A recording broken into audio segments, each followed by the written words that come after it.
నేను గుణశేఖర్ గారికి thank you చెప్పుకుంటున్నాను. ఎందుకంటే ఒక నిజంగా ఇప్పుడు నేను అన్ని సినిమాలు ఇష్టపడతాను. ఇదేదో కమర్షియల్ సినిమా అంటే నాకు ఇష్టం లేనట్టు, లేదంటే ఆఫ్ బీట్ సినిమాలు అంటే ఇష్టం. నాకు ఏ కైండ్ ఆఫ్ సినిమా అయినా ఇష్టం. అది కమర్షియల్ సినిమా అవ్వచ్చు, హిస్టారిక్ సినిమా అవ్వచ్చు, ఆఫ్ బీట్ సినిమా అవ్వచ్చు, ఎలాంటి సినిమా అయినా కావచ్చు. కానీ మంచి సినిమా అంటే ఇష్టం. ఒక మంచి ఇంటెన్షన్తో ఒక మంచి సినిమా తీయాలనుకున్న గుణశేఖర్ గారికి నేను మనస్ఫూర్తిగా మరోసారి సభాముఖంగా అభినందిస్తున్నాను. So thank you very much.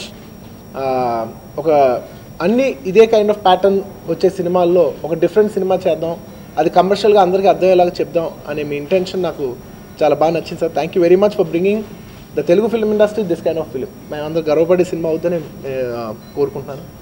And first and foremost ఇలాంటి సినిమా తీయాలంటే నాకు తెలిసి మొత్తం సౌత్ ఇండియాలోనే ఒక అనుష్క తప్ప ఎవరు చేయలేరు. అది వాస్తవం. ఎందుకంటే she has that kind of personality. తన అరుంధతి లాంటి సినిమాలు చేసింది, షీస్ ప్రూఫ్డ్. అండ్ ఇలాంటి ఒక సినిమా తీయచ్చు అనే ఆయన ఎప్పుడో రాసుకున్న రుద్రమదేవి అని, కానీ దానికి ఎవరు సరిపోతారు అని ఎన్నో ఏళ్ళుగా అలాగా తోసుకుంటూ వచ్చింది. నేను అనుకుంటాం బహుశా అరుంధతి లాంటి సినిమా తర్వాత ఒక హీరోయిన్ కూడా ఒక ఫుల్ ఆఫ్ చేయగలదు, ఒక పెద్ద హీరోకి సినిమా ఎంత చేయగలదో అంత కంటెంట్ బాగుంటే ఒక హీరోయిన్ ఓరియంటెడ్ ఫిల్మ్ కూడా చూస్తారని నాకు హోప్ ఇచ్చింది. అలాంటి హోప్ ఇచ్చే actress Anushka. So I'd like to thank Anushka for doing this film. And తన కష్టం, తను ఎంత కష్టపడింది ఒక అమ్మాయిగా అనేది నేను మాటల్లో చెప్పలేను. నిజంగా ఏ అమ్మాయి చేయలేదు, అనుష్క తప్ప. ఈవెన్ అదే కైండ్ ఆఫ్ అనుష్క లాంటి ప్రెజెన్స్ ఇంకో అమ్మాయి ఉన్నా కూడా ఎవరు చేయలేరు. ఎందుకంటే అనుష్క చేసినంత హార్డ్ వర్క్, తన ఈ ప్రాజెక్ట్కి ఇచ్చినంత డెడికేషన్ చాలా కష్టం. And I think she's the most dedicated person towards this project more than anybody. So I'd like to thank Anushka for doing this lovely project. నాకన్నా అందగాడు డెఫినెట్లీ, ఆఫ్ కోర్స్. అందుకే అనుష్కని సినిమాలో అనుష్క నాకు I'm not playing Anushka's love interest, he's playing Anushka's love interest. So ఇద్దరు అనుష్కను రానా లాస్ట్లో కలిసిపోతారు. It's very nice of Rana to take up this film. ఎందుకంటే మేమందరం తర్వాత వచ్చాం, నేను కానీ ఎవరైనా కానీ. One of the first person ఇలా రుద్రమదేవి సినిమా చేస్తాను వెంటనే తను ఫస్ట్ బాహుబలి రాకముందే తను ఈ ఫిలిం మీదకి he came on to this film. ఇలాంటి హిస్టారిక్ సినిమా, మన కల్చర్ సంబంధించిన సినిమా అని వచ్చి ఈ cinema first outside person support చేసిన యాక్టర్స్ సపోర్ట్ చేసిన first actor Rana.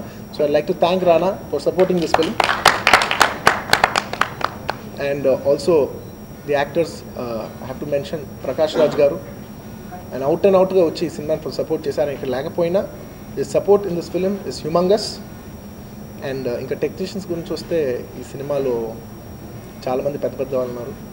Ajay Vincent and master Ilaiyaraaja గారు, ఇలా కోర్స్ తోట తరుణి గారు, అదే చెప్పిన, అండ్ నీతాలుల్లా గారు, ఇలాంటి గొప్ప టెక్నీషియన్స్ పనిచేశారు. So I'd like to thank all of them for scaling up this film at this scale.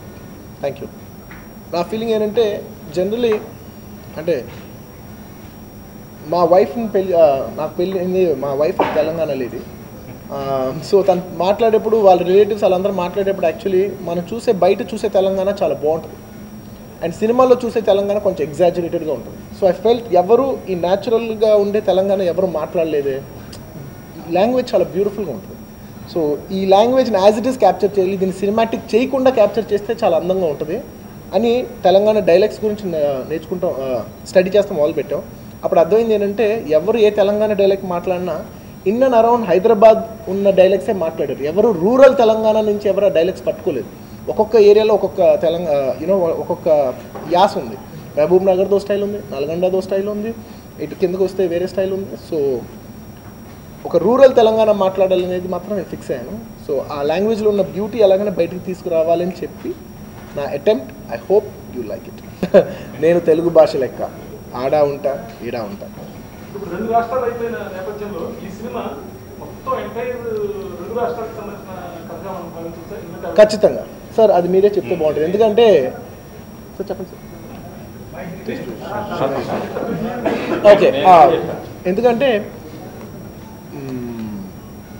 రెండు రాష్ట్రాలు ఇప్పుడు విడిపోయినాయి, కానీ అప్పుడు ఆ రూల్ చేసినప్పుడు జస్ట్ ఒక్క ఆంధ్రప్రదేశే కాదు, చాలా పార్ట్స్ ఆఫ్ తమిళనాడు, చాలా parts of the south, even Karnataka, అన్ని వైపులు స్పిల్ ఓవర్ ఉంది, కేరళ సైడ్, అన్ని సైడ్ అనమాట. So it's huge Kingdom. Kakatiya Kingdom అనేది ఓన్లీ ఆంధ్రప్రదేశ్ సంబంధించిన కింగ్డమే కాదు, ఆల్మోస్ట్ తమిళనాడు నుంచి కేరళ వరకు, ఆ పై వరకు చాలా స్ప్రెడ్ అవుట్ అయిన కింగ్డమ్.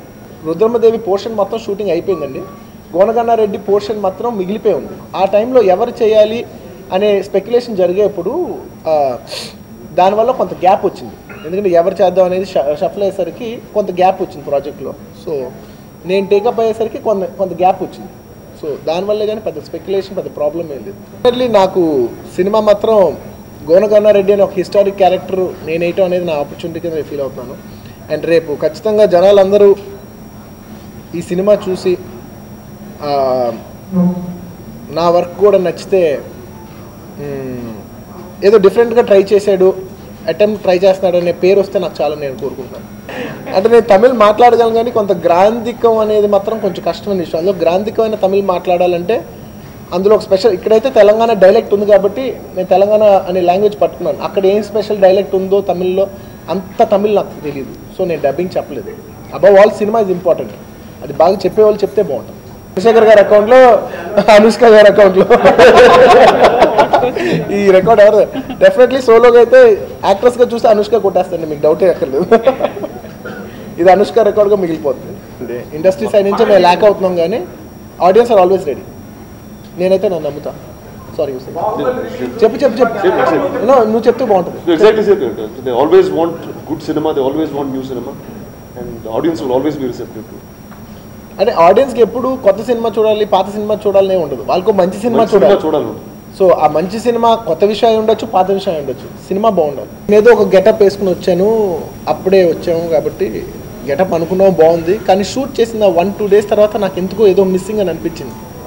ఏదో చిన్న ఏదో రైట్గా లేదు, 100%గా లేదు, నాకు ఏదో డిస్సాటిస్ఫాక్షన్ ఉంది. కానీ ఒక నైట్ ఆయన ఫోన్ చేసి, సార్ నాకెందుకో మన లుక్ ఎందుకో ఏదో క్లాత్ ఇలా ఫేస్కి వేసుకున్నాను, అది ఏదైనా మన పర్ఫార్మెన్స్ అంతా కవర్ చేస్తుందని ఫీలింగ్ ఉంది సార్ నాకు, అది నాకు ఇబ్బందిగా ఉంది, 2 days షూట్ చేసాను నాకు తెలుసు, మీకేం ఇబ్బంది లేకపోతే ఆ క్లాత్ తీసేసి మనం షూట్ చేయొచ్చా అని అడిగితే, జస్ట్ ఒక క్లాత్ తీసేయటం కోసం 2 days షూటింగ్ స్క్రాప్ చేసి వచ్చి. సో ఆయన అన్కాంప్రమైజ్గా అసలు మీరు ఏం ఆలోచించదు, మీకు పర్ఫార్మెన్స్లో కానీ మీకు ఎక్కడైనా ఇబ్బంది అనిపిస్తే మనం సినిమా తీస్తున్నాం, ఈ క్యారెక్టర్ ఎప్పటికీ గుర్తుండిపోవాలి, ఈ 1-2 days గురించి మీరు పట్టించుకోవద్దని ఆయన అన్కాంప్రమైజ్కి సినిమా తీశారు. That is just example tell ఆయన డైరెక్టర్గానే తీశారని అంటానికి.